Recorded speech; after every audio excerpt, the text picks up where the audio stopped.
अस्सलाम वालेकुम दोस्तों, मां आहियां दोस्त सद्दाम हुसैन। अॼु हिकु बहितरीनु टॉपिक सां गॾु अवांजे आॾो हिकु दफ़ो ॿीहर हाज़िर आहियां। अॼु असांजो टॉपिक आहे टैंक। असां सभई टैंक खां वाक़िफ़ु आहियूं। टैंक हिकु महफ़ूज़ तरीन बख़्तरबंद फ़ौजी गाॾी आहे। टैंक जी बनावट थुल्ही लोही चादरनि जी ठहियलु हूंदी आहे, या ईअं चऊं त उहो हरकत कंदड़ हिकु लोहे ढेर या लोही किलो आहे। उनजो वज़न कॾहिं कॾहिं 50 टन या उन खां बि वधीक थिए थो। ऐं हिन लोहे किले जी उन बनावट जे करे हिन ते बंदूक ऐं मशीन गन जी गोलियुनि जो बि असरु नथो थिए। अॼुकल्ह टैंक खे हिकु ख़ासि हैसियत हासिलु आहे, छाकाणि त उन खां सवाइ जंग विढ़णु नामुमकिन थी चुकी आहे। उनजो इंजण पेट्रोल डीज़ल ऐं बिजली जे ज़रिए कमु कंदो आहे। टैंक जे हेठां टायरनि जे बदिरां हिकु पटो लॻल हूंदो आहे, जंहिं ते हिकु ज़ंजीर चढ़ियल हूंदी आहे, जंहिंखे कैटरपिलर चयो वेंदो आहे। उन जी मदद सां टैंक वारीअ दलदल मैदान जाबलू इलाइक़नि वग़ैरह ऐं ॾुखियनि रस्तनि ते सवलाई सां हरकत करे सघे थी, ऐं उन जे करे नंढनि नंढनि रुकावटनि या वाहन जी का परवाह न हूंदी आहे। ऐं उन जी मदद सां टैंक खे जंगी मुहाज़ ते हरकत करण में सवलाई थिए। 16वीं सदी ईस्वी में लियोनार्डो डा विंची टैंक सां हिकु जड़ाई रखंदड़ लैंडशिप जो हिकु तस्वुरु पेश कयो, पर उन तस्वर ते को अमल न थियो।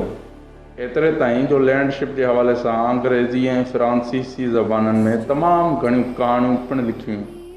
1899 ईस्वी में बर्तानिया जे हिकु जंगी ऑफिस में बाफ़ जी इजण सां हलंदड़ लैंडशिप खे ठाहिण जे मनसूबे जो आगाज़ थियो। 1915 ईस्वी में हिन मनसूबे ते बाक़ाइदे तजुर्बा शुरू कया, पर जर्मन जासूसनि खां उहो राज़ लिकाइण वास्ते हिन मनसूबे जो नालो लैंडशिप जे बदिरां टैंक रखियो वियो, ऐं अहिड़ी तरह हिकु टैंक जो लिकियल नालो ई उन जी असल सुञाणप बणिजी वियो। शुरू में टैंक ठाहिण लाइ वॾनि वॾनि टायरनि जो तस्वुरु ॾिनो वियो, ऐं हिन हवाले खां 40 फुट गोल टायर ठाहिया विया, पर उहे तजुर्बा नाकाम थी। 1916 ईस्वी में ट्रैक्टर जो ख़ालिक़ विलियम ट्राइटन चीन वारे कैटरपिलर टैंक जो तस्वुरु पेश कयो, ऐं 2 फरवरी 1916 ईस्वी ते टैंक जो पहिरियों कामयाबु तजुर्बो साम्हूं आयो।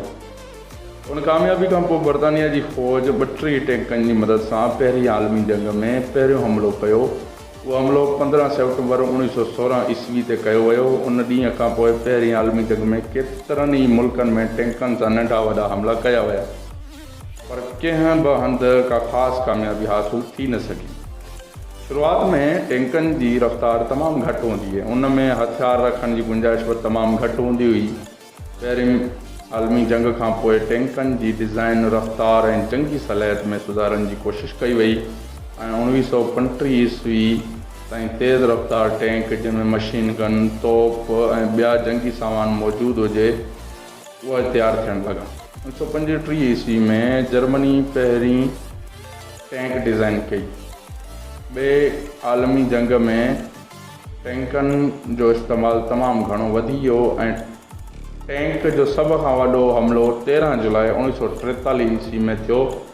उहो हमिलो जर्मन फ़ौज 2000 टैंकनि जी मदद सां कयो, जेको रूस जे कर्सक जे मुहाज़ ते कयो वियो। वक़्त सां गॾोगॾु टैंक जी सलाहियत में बि इज़ाफ़ो थी रहियो आहे। आम तौर ते टैंक हिकु साफ़ ऐं खुलियल रोड ते फ़क़ति 4 मील फ़ी कलाक जी रफ़्तार सां हली सघनि था, जॾहिं त कचे या खड़बड़ वारी सतह ते उन जी रफ़्तार 0.5 मील फ़ी कलाक थी वेंदी।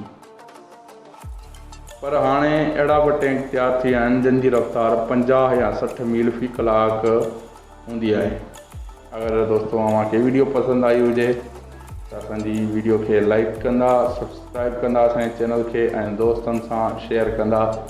हीअ वीडियो डॉक्टर यूसुफ सुमरो जी तहक़ीक़ ऐं तहरीर ते मुश्तमिल आहे। असांखे ॾींदा इजाज़त, इंशाअल्लाह ॿी वीडियो में तव्हां सां गॾु हूंदासीं। ख़ुदा हाफ़िज़।